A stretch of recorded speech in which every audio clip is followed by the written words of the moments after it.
Okay, welcome back to another class of biblical story, the history of the Jewish people, from the moment that Moses passes and Joshua takes over until the end of the Bible, the end of the Tanakh. That's our plan. We are in the second book of Samuel, and last week we discussed David's sin, King David. It's in chapter 11. I'm just going to review it a little bit, and we're going to discuss chapters 12 and perhaps 13 as well. David stays, his army goes to fight against the country of Ammon. David stays in Jerusalem. He walks out on his roof at night and sees a woman washing from the roof. She seems beautiful. He asks about her. He's told she's the wife of Uriah, who is at the battle. He sleeps with her, and she returns home. He finds out she's pregnant.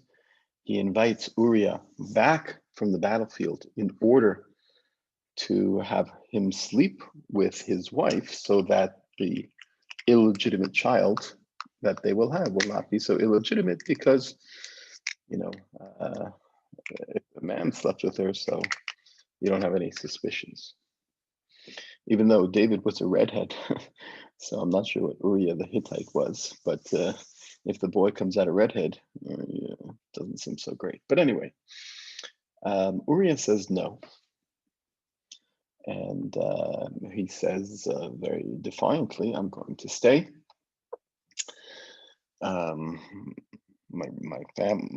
My master, the general, is in the battlefield, and I should go home to my wife. So he chooses to defy the words of King David, and he says in verse 11, I'm going to go to my house to eat, to drink, and to sleep with my wife. I swear by God's name that I will not do such a thing. Okay. And then a second time, David,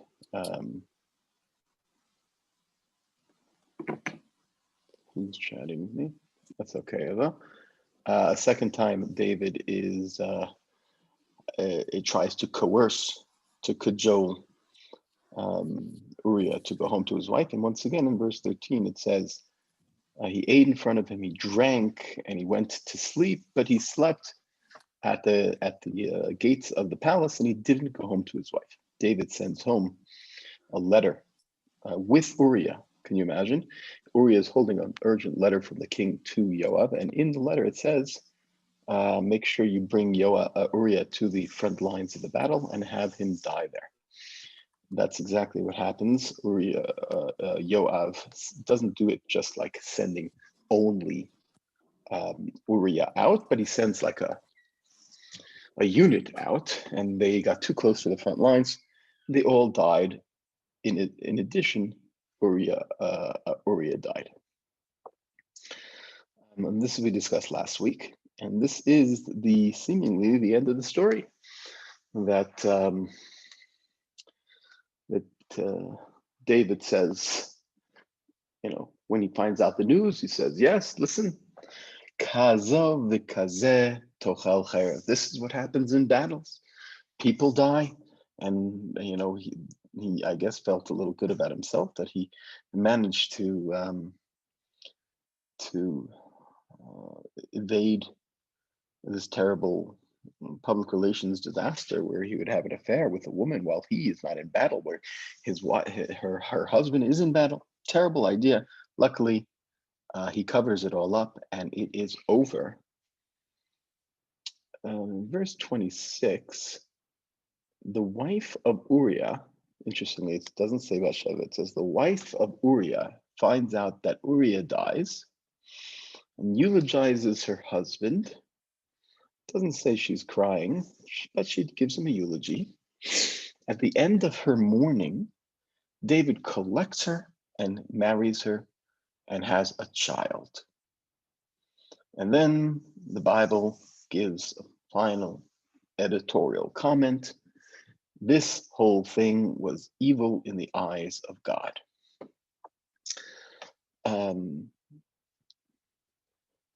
It's interesting. Some people call this is the sin of David, and some people say, oh, it's the sin of David and Bathsheba. Now, to what extent is Bathsheba complicit, or perhaps Bathsheba, when the king tells you to do something, you do something, and therefore she has no choice. Why do I say that she might have some role? Because she gets punished, it seems. So why does Bathsheba get punished? So you could say, well, Bathsheba is collateral damage to what's going to happen to David, in which case Bathsheba is the passive woman who is taken by the king against her will. But I'm not sure the second time she's taken against her will, right? When her husband dies and she finishes mourning, she doesn't have to marry the king. She chooses to marry the king. So we leave that as a question. We turn to chapter 12.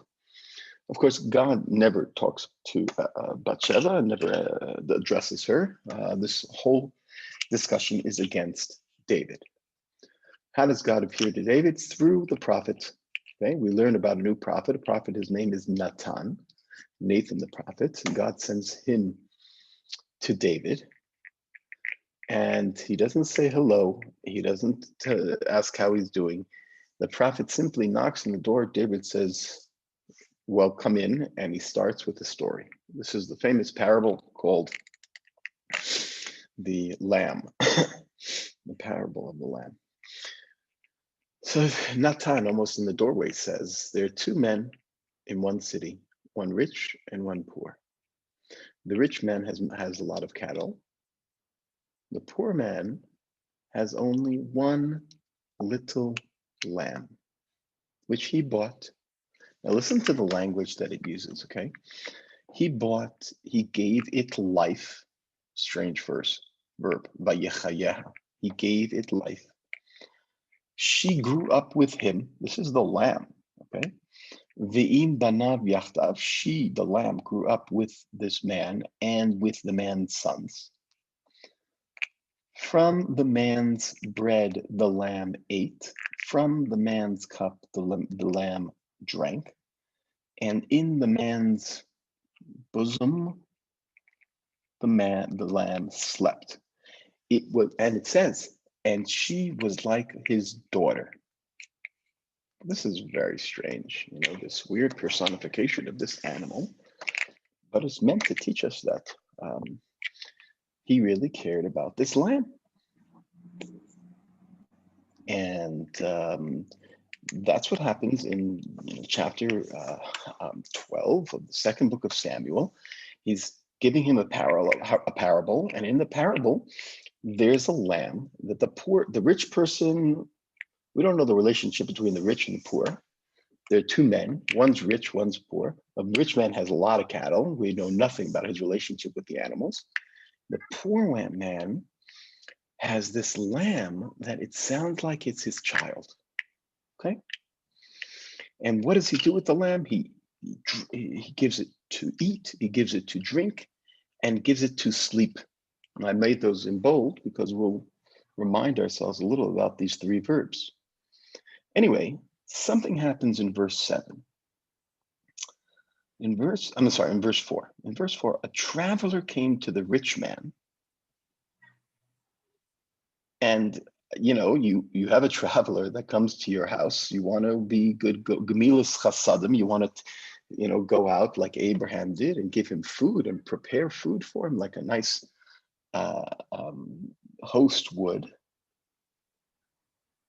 And then it says the rich man, vayachmol, he had mercy on his flock. In other words, he did not want to use the flock that he had, all of his cattle, in order to host this traveler.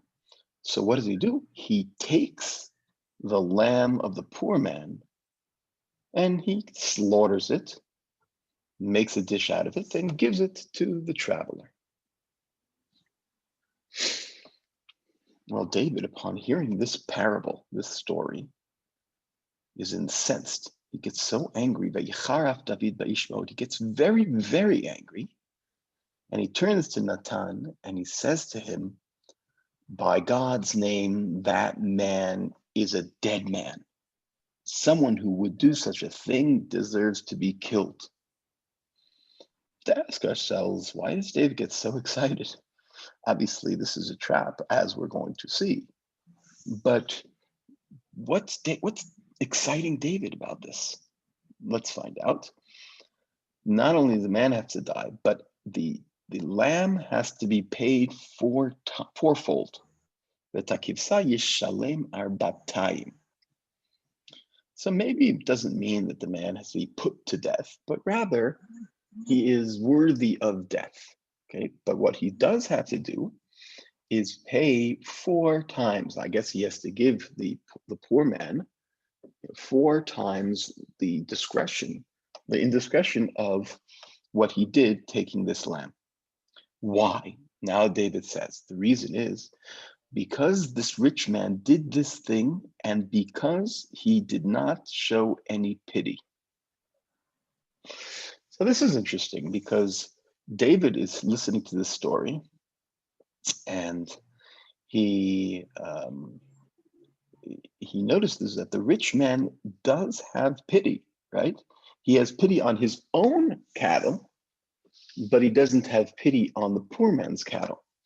Now, we don't know why he was able to take the lamb from the poor man. We assume it doesn't sound like he's stealing it. It would have said he stole it, right? It sounds like the rich man gave the poor man 1 lamb. To me, it sounds like that's the story. And he said, he did him a nice favor. He gave him the lamb, and the poor man loved this lamb. And the rich man could have let the poor man take care of this lamb as he treated the lamb as his own daughter. Instead, he chose to slaughter it, kill it, serve it. And that's what incensed David. There's no honor in what he did. It doesn't make sense what he did. He didn't need to take it from the poor man, but he did anyway. And now comes the final slap in the face, verse 7. And Nathan the prophet says to David, you are that man. Now, clearly, this is a shock that David had not thought or considered that anything would be. In other words, what happened here?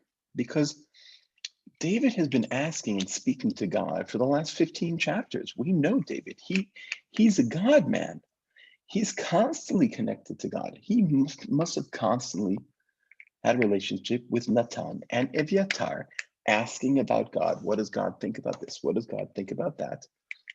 And then in his moment of darkness, when he goes and he has this affair with this woman, of course, he doesn't engage in conversation with God, but more than that, he assumes God doesn't know or God isn't involved in this.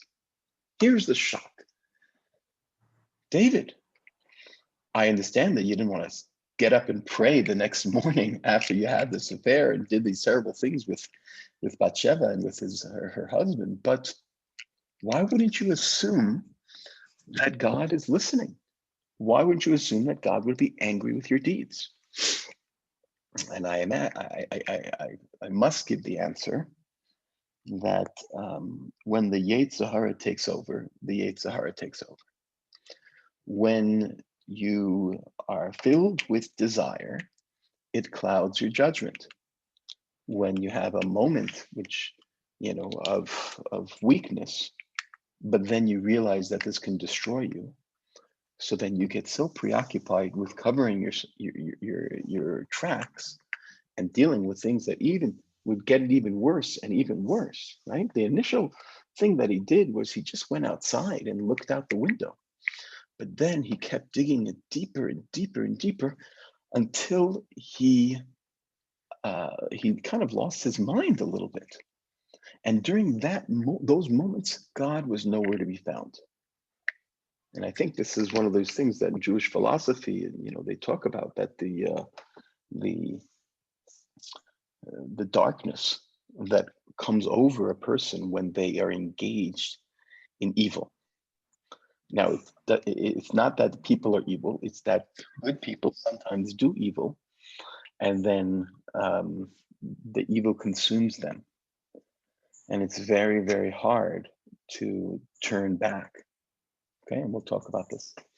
Okay, so Nathan the prophet shocks the system and says, "You're the man. That man is you." Now, it would be wonderful if the text paused here and Nathan paused for dramatic effect so that David could consider what just happened, but we don't get that. I did it, but the verse continues. So in the middle of this verse, I said, well, let's understand what happened here between these two, beginning of the verse and the end of the verse. But what really happens, we'll skip this for a second and go straight to the second half of the verse. And the second half, Nathan says, "And so thus said the Lord, I anointed you as king over Israel. I saved you from the hands of Saul. I gave you a house and wives, and I gave you all of Israel and Judah together. And I added to it, and I added to it." And then he finally says, "Why have you," bazita means disdain, shown disdain for the word of God, "to do the evil in my eyes." Now God's going to say what David did. Here it is. Uri the Hittite you killed with a sword, right? We know that he had him killed. So you killed Uri the Hittite, and his wife you took for you as a wife. And him you killed in the sword of the people of Ammon. So what does God say that David did? Like, if we're searching for David's sins, what are David's sins? The answer is, at least from God's perspective here, the way I read the text, okay, number one is a general, you had disdain for the word of God. Okay, that's a clear, very bad sin. Number two is you killed this man, Uriah the Hittite. Okay. Now here is where I'm not willing to say number three, which we were so convinced of, that number three would have been number one, right? It should have been number one, you had an affair with a married woman. That's a big no-no. That's one of the 10 commandments. You can't do that. That is not how the text reads, is it? The text reads, Uriah the Hittite you killed, and his wife you took to be your wife. It sounds like after you killed him, you took his wife to be your wife. But we know that that's not exactly what happened. Nevertheless, that's God's presentation of the events. Okay, I think that's important. God continues and says, and here's your punishment. Now, if we read the Torah, we would know what the punishment is. The punishment for adultery is death. Okay, the punishment for murder is death. According to God's statement here, David did not do adultery, doesn't say that. And David did not do murder. Murder in the Torah is the word ritzicha, lirtzoach. David did something called hikah. He killed him, but he didn't murder him. Apparently, there's a distinction. So God doesn't kill him because that's not the punishment he deserves. But here is the punishment he deserves. Verse 11, thus said the Lord, I am going to bring evil to your house. I'm going to take your wives in front of your eyes, and I'm going to give them to someone better than you, or someone who you know. and they or he will sleep with your wives in front of everyone. So here already God is kind of saying, there's something about sleeping with your wives. That sounds like he is doing this, responding to David's indiscretion in this way. And then God says more in verse 12, for you did this act privately, and I am going to make it public. Here is a major point that God is making about David's sin. David's perhaps number one sin. Here's the question. Did David sin against God, or did David sin against people, against man? So in this verse, it sounds like he sinned to God, in addition to, of course, sinning to, what he did to Bathsheba and what he did to Uriah, but he sinned to God. Because David, our relationship was one in which we are open to each other. God was close with David, and David asked God and spoke to God and had God in his life. And all of a sudden, in this one moment, David does it in private, as if to hide his face from God.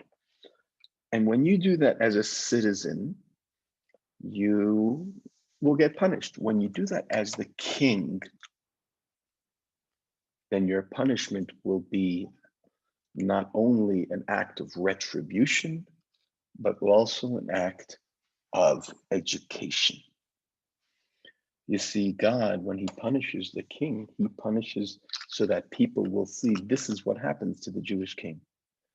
The Jewish king who defies God, the Jewish king who engages in immoral activity, the Jewish king who tries to cover up from having God in his life, that king will get punished in a public way. That is David's punishment from God by Nathan.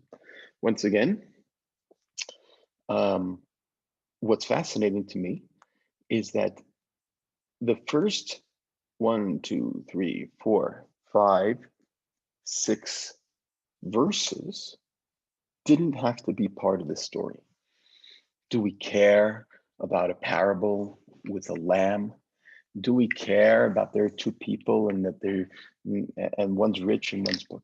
Who cares? Why didn't God say, and Nathan came to God, to David and said, you have done a terrible, terrible thing.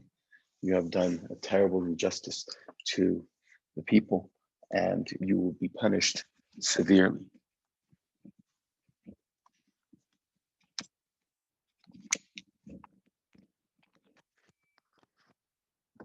You hear me? Yes. Okay. I just took off my my AirPods. So apparently, there is some kind of extra value to this parable being told to David. What's the value? How does this add to the story? How does this add to David and to his understanding? A lot has been written about this. And a lot has to do with the fact that in this story, David takes an active role. If he had come and he had said, you did X, Y, and Z, David would be very passive. And it wouldn't penetrate him the extent to which he had sinned. And this is an educational tool, that when you engage the person and you let the person become a judge, you let the person be the one who's going to render a judgment about that, idea, that tangent, that metaphysical idea, that the parable, and then you turn it on him, then David, it sinks deeper into David, because the question is David, is he redeemable? That's the question. And the question of David's redemption should be most on our minds, because we have a king before David who sinned, and his name was Saul. And everyone does even the Talmud does the comparison between David and Saul. And they say, the Talmud says that Saul sinned once and he was kicked out. And David sinned twice and he was able to return. And the question is, what's the difference between what Saul's reaction, Saul's sin, and David's sin? In fact, it seems like David's sin is much worse than Saul's. And yet, the Talmud explains that Saul never really was invested in doing tshuva. Saul did not repent. Saul, even after he was told that he sinned, searched for excuses. Whereas we'll see what David's response is, and David's response is swift. Once the veil is lifted, that he himself kind of made, but once the veil is lifted, once he understands the true nature of what has taken place through this parable, then his life changes forever, and he begins his process of teshuvah, which lasts until, for many, many years. Now, teshuvah doesn't mean I ask for forgiveness and then all is fine. He has to get punished. But nevertheless, he is engaged through this parable so that he can have part in this process. Now, the commentaries try to explain that the parable doesn't really make much sense. Okay, if you'd want to bring a parable, you bring a parable about someone who slept with a woman that didn't belong to him, or someone who killed who didn't belong. But here's a parable about a rich man that had animals and a poor man that had one animal. And the rich man takes from the poor man. So one interpretation is that here's the nimshal, here's the lesson. David, you are the rich man. You have many wives. You have much wealth. And you should not have taken someone else's lamb, right? The lamb apparently is Bathsheba. When you took this wife whom Uriah loved, and Uriah took care of, and Uriah this and Uriah that, that's not clear from the text at all, but nevertheless, you took that which did not belong to you, and therefore you will be punished. This is the standard way to understand this story, after all. I mean, there's a rich man, and he takes the poor man's lamb. That's one approach. The second approach is that the owner and the sheep, or the lamb, have a weird relationship. The owner, as I mentioned, that there's this idea of eating, drinking, and sleeping. That the owner ate with the lamb, and gave the lamb to drink, and even the lamb slept with the owner. And if you go back to the text, these three verbs of eating, drinking, and sleeping were uttered by none other than Uriah twice. It seems he is the one who is eating, he is the one who is drinking, and he is the one who is sleeping. Now, he is not eating, drinking, and sleeping with his wife. He is instead, like verse 13 says, eating, drinking, and sleeping without his wife. According to this literary connection, Uriah is the lamb. Uriah is the lamb. Well, if that's the case, then we do have a connection to the lamb being slaughtered so that David can have something, right? The lamb is slaughtered and Uriah is slaughtered. The lamb is slaughtered so that the rich person can entertain. Uriah is killed so that David can entertain his wife. So this second perspective focuses on the murdering part or the killing part. The first interpretation focuses on the stealing part or the taking of the wife. A third component that I think is worthy of discussion is what God says over and over again. He said, God, David, I gave you everything, and you took it from me. In other words, I think it's along the lines of Kiddush Hashem with Moshe Rabbeinu, right? When David is riding high, and he's kind of that role model king we're all thinking about. It reflects on God. It's a Kiddush Hashem. It's a great sanctifying of God's name, that there is a king who's a warrior, who is successful, but is also committed to God and committed to the moral law, the Torah. And when David goes and does these things, and you know what? In this context, it's not important what they are. It's important that they are a way to drag God in through the gutter. It's as if to say David is smacking God's face and saying, I don't need you because I can take care of it on my own. That is a different version, right? It's a different version of what the sin here is. The sin is David not needing God, or embarrassing God, or desecrating God's name, and presenting, at least to the people, that what he accomplished without God. And therefore the punishment will come swiftly, and it will come as a way to show that that without God, David and everything he built will come crumbling down, even from those who are closest to him. So let's see how it happens. Remember, we said that the prophecy said you will be paid 4 times. What does that mean? You'll be paid 4 times. In other words, David himself said the man has to pay 4 times. He was basically giving his own sentence that David is going to have to pay 4 times.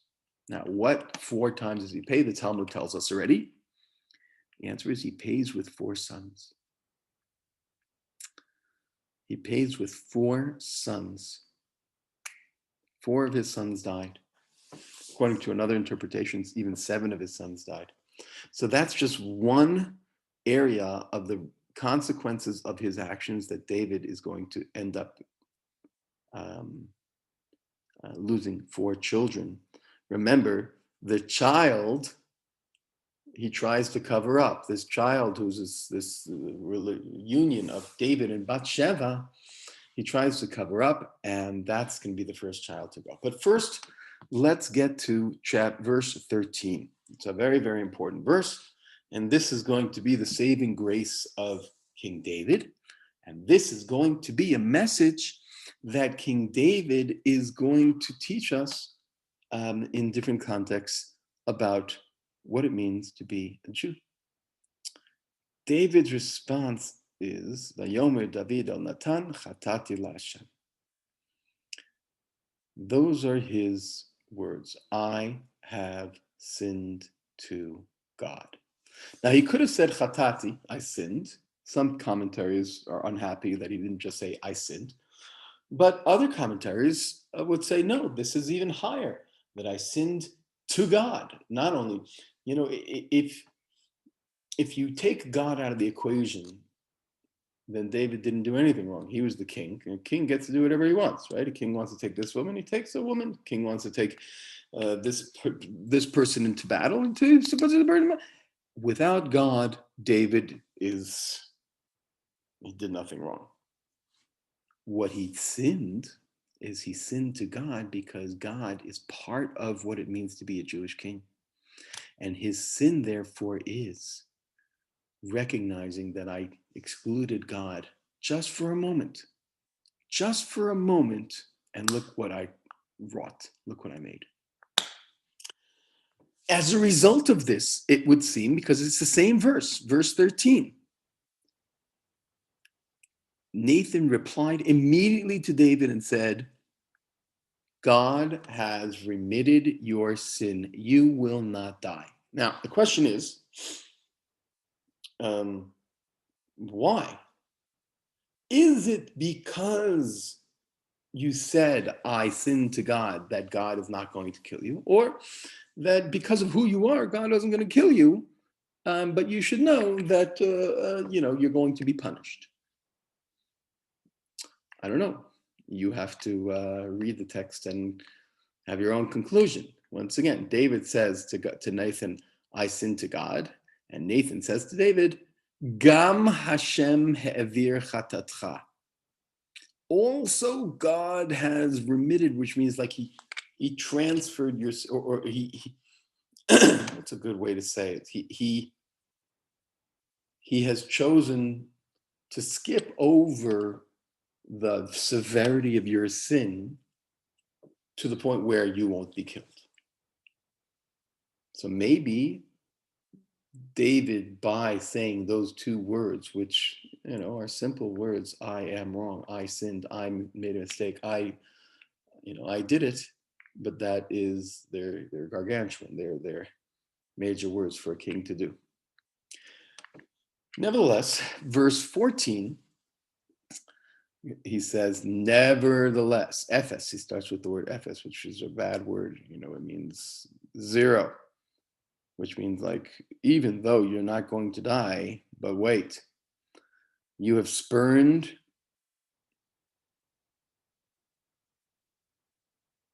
the enemies of the Lord by this deed. Your child about to be born to you will die. This is punishment number one. In other words, I think what happened, this is along the lines of what I was saying, is by doing this, the enemies of the Lord, are rejoicing, because this is an embarrassment to God that his chosen one acts in such a way. So the first thing that happens is the product of this union, of this moment. Now here's interesting. It's not the product of David and Bathsheba, because you know who else is the product of David and Bathsheba? Shlomo, King Solomon. So it's not David and Bathsheba per se, it's the circumstances in which David and Bathsheba have this first child. And those circumstances are egregious. And for this reason, verse 15, Natan goes to his home and strikes the child that the wife of Uriah gave birth for David, and the child becomes critically ill. In verse 16, David prays, fasts, sleeps on the ground, does everything in his power to make this child, to give this child a life. As if I've done wrong, so why are you punishing a child? And the answer that the Tanakh is giving is, our actions have consequences, and there's collateral damage all around us. We could do something, and then it'll affect our children. And then you say, well, where's the justice? Well, the justice has to do with our actions. Okay. They tried to console him, but he wouldn't be consoled until, in verse 18, he hears that the child died. Once he hears the child died, he gets up and he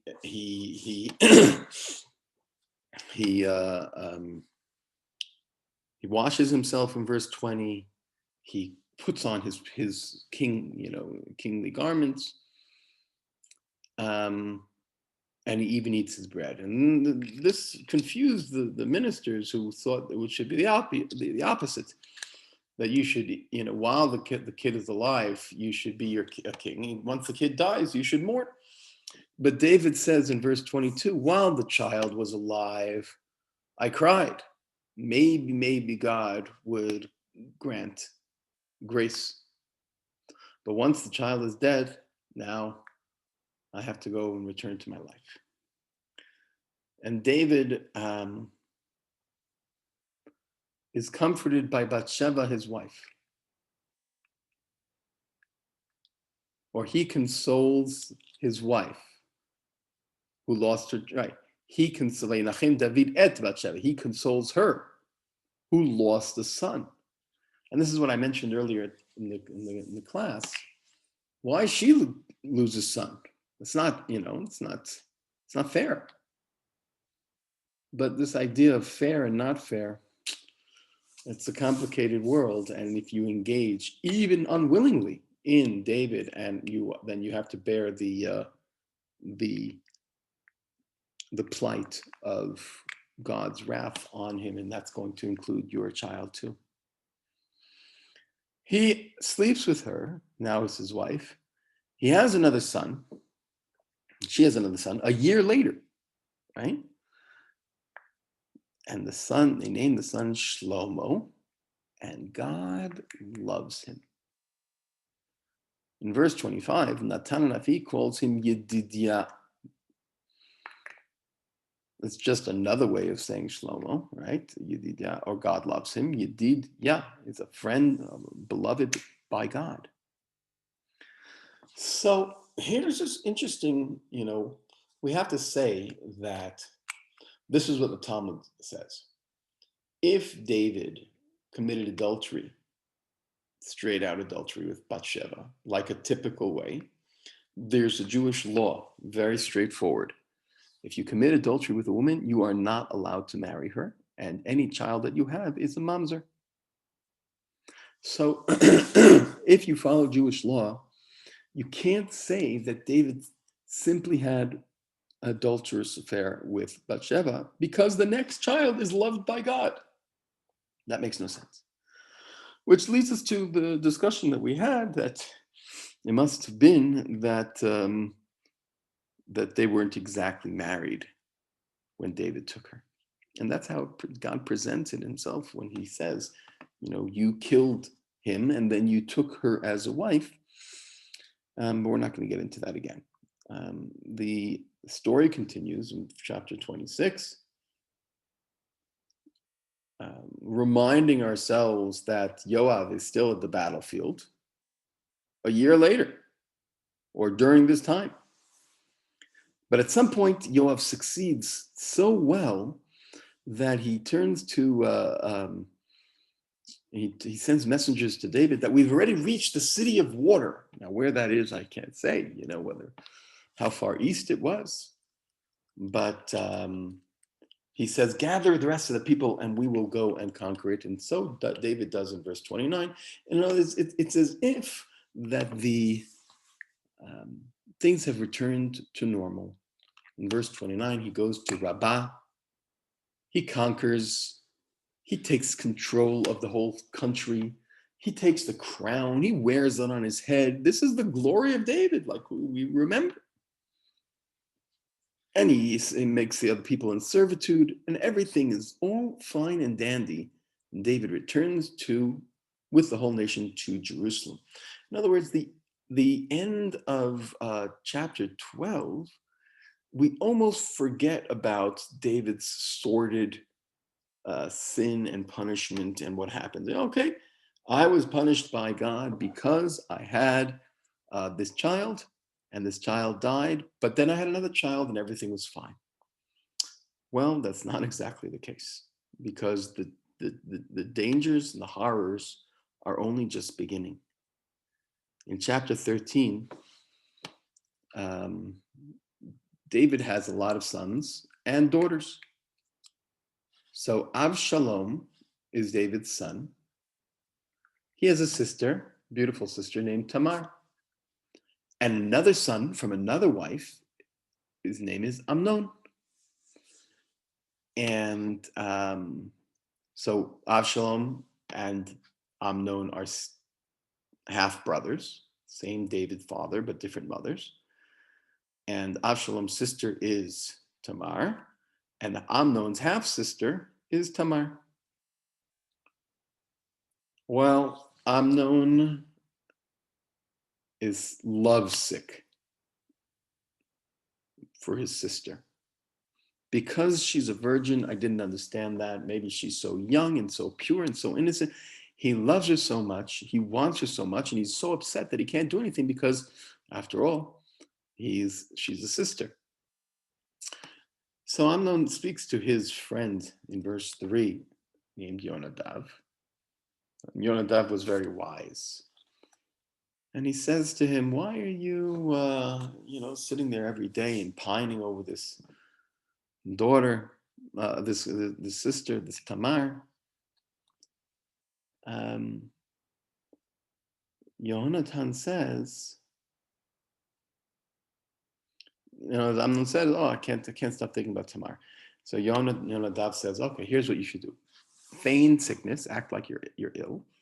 And your father will come and say, oh, let someone bring him food and let it be Tamar. Tamar will go and take care of her brother, which is a normal thing to do. That's what happens in verse 6, and you can imagine what's going to happen. Amnon gets sick. The king comes and says, let Tamar bring food and make him feel better.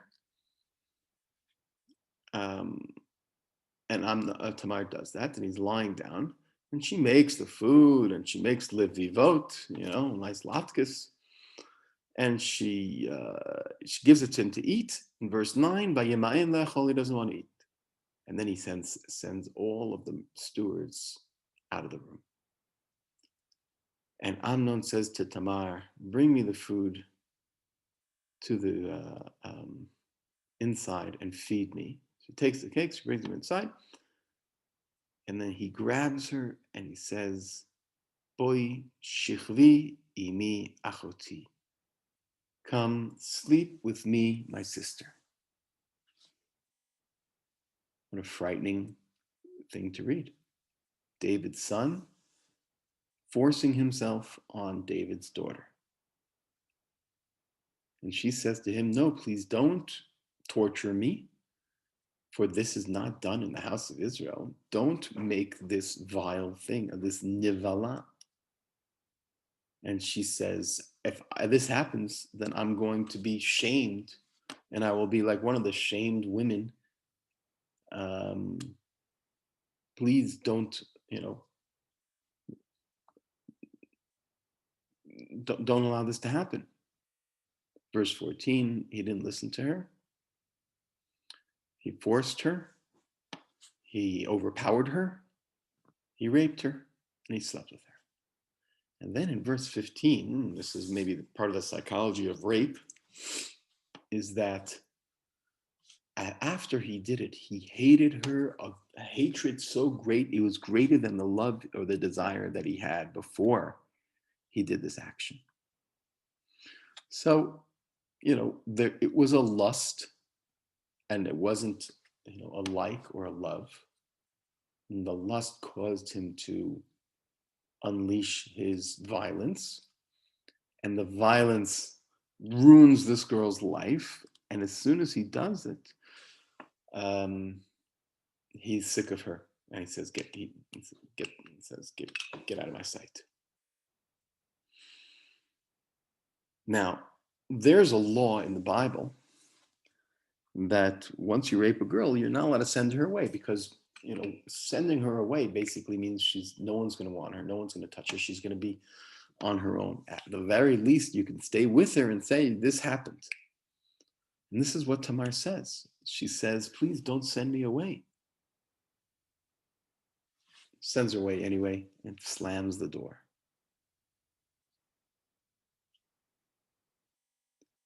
She was wearing a special tunic for virgin princesses. She puts dust on her head and tears the dress she's wearing. She puts her hand on her head and walks away screaming. And her brother Absalom says, what happened? Is this Amnon, your brother, who did this to you? So she said, he said, listen, keep quiet about it. He's your brother. And she just stayed in Absalom's house. And that's the end of that story for 2 years. Okay.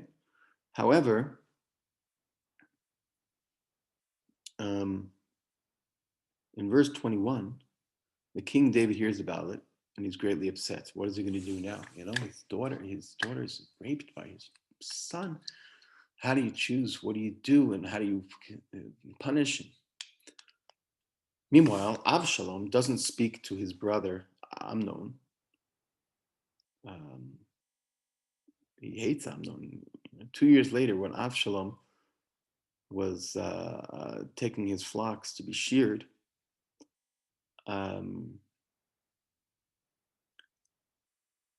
Absalom came to the king and he said, your servant is having his flock sheared. Would your majesty want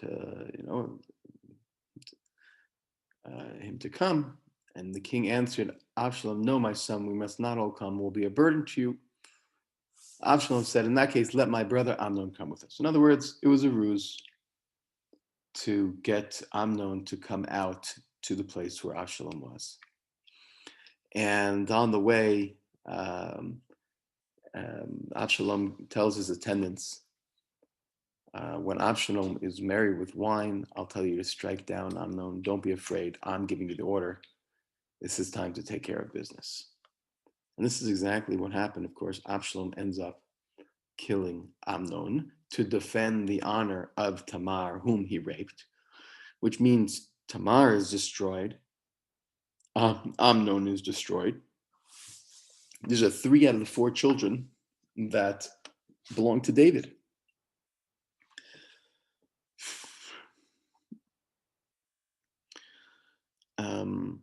There was a great. Now David is now dealing with fratricide. He has to deal with Absalom, whom basically runs away for a while because he realized, he's taken his brother's life, and maybe justifiably, maybe not, but probably not, because David didn't do this. You understand? So everyone heard that Amnon died. In verse 34, Absalom runs away.